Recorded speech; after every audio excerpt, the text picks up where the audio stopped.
Alright, so I'm going to do a little bit on the amount of corrosion that I took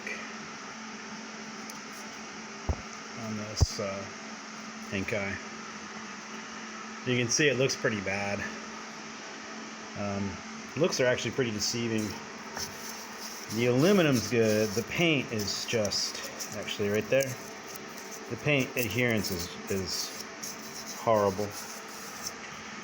But the good news is, watch, it does come right off.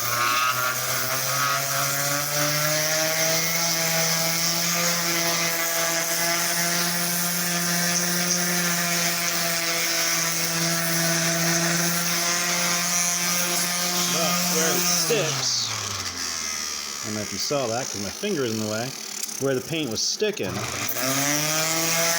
it doesn't come off as easy. So what I'm going to do is basically take it down, take all the easy paint off. I got my stylish shorts on today, and respray it. And yeah, this engine's actually going with the boat. Boat's for sale. And this engine for $900.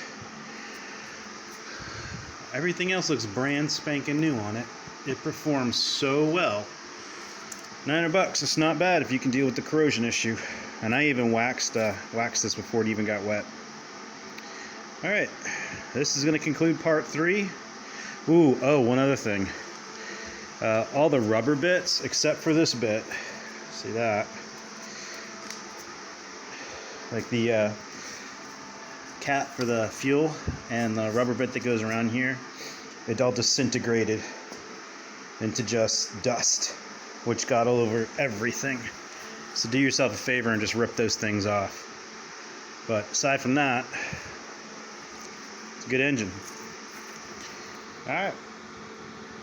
And I guess while we're at it, I might as well go over some other stuff as I come around it. These adjusters, these are garbage. See, that one broke. They were in the UV for about 5 months.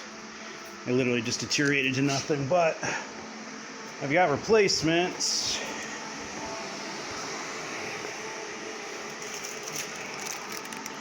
For the Yamaha.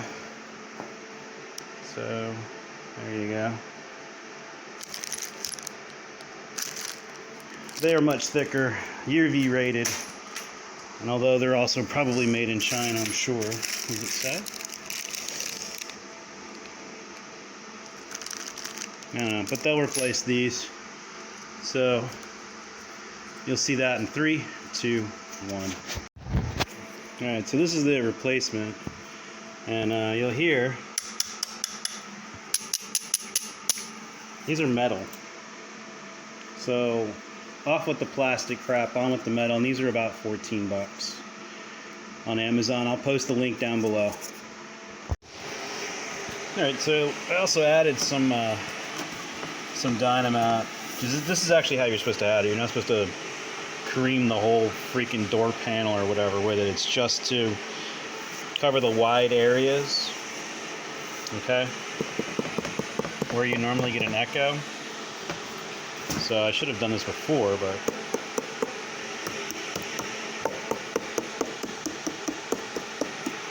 so it just deadens the sound. It adds mass. Obviously the silver is going to add, it's going to reflect heat, but the rubber, let's see if I can pull that back a bit.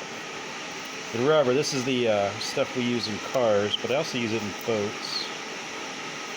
That rubber bit right there just deadens the sound. God, this phone will not focus, will it? That little rubber there deadens the sound. So that's where we're at. And I rolled it on. Use the roller.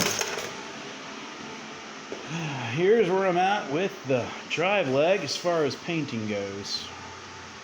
Not exactly the best thing. I got a couple of runs here and there, but no big deal. It's all shiny again. Corrosion's been removed.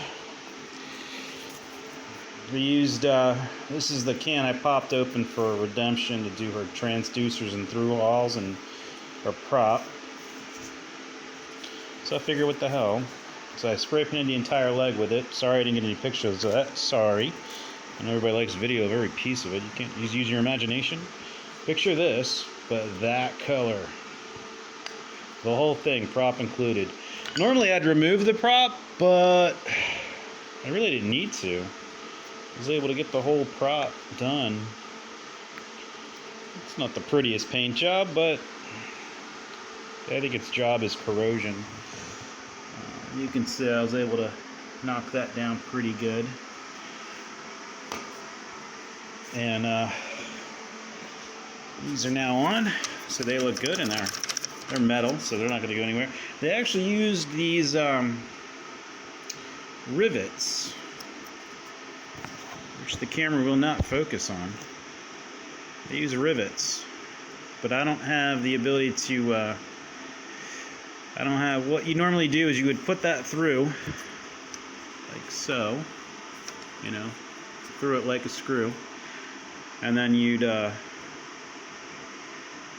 put in what looks like a camphor bit from a drill, and then you'd pound it with the hammer, and then it turns this bit here, pushes it out, makes it look like that bit there. I don't have that, so I didn't do that. And the last thing to do is install the new zinc, which is Tohatsu. Wow, this camera just doesn't want to focus on anything. There we go. Yep. Garage is a mess. Recycling is like 3 weeks out because of, I don't know, whatever. So, there you go. Just a quick spray job. I'm sure I'm going to have to do this thing like every year at this point, but it is what it is. It's a good motor, $900. It's not bad. The engine itself, the power head, did really well. Didn't do a compression before and after. Hopefully somebody else maybe wants to take that job on, but I did not do a compression before and after. But this is it. This is a wrap on 3, and this will be it for the Hangkai engine series. Is it worth $900? That's up to you. If you're mechanically inclined, you know how the engines work, and you don't mind doing a little paint work, sure. Saves you about $1,000 over a Suzuki or a Yamaha. If you don't feel like dealing with it, buy a Suzuki or a Yamaha. But do not buy a Tohatsu. I do not like their engineering. So if you're going to buy a Tohatsu, just buy the Chinese version and save yourself $1,000. And that's my summary.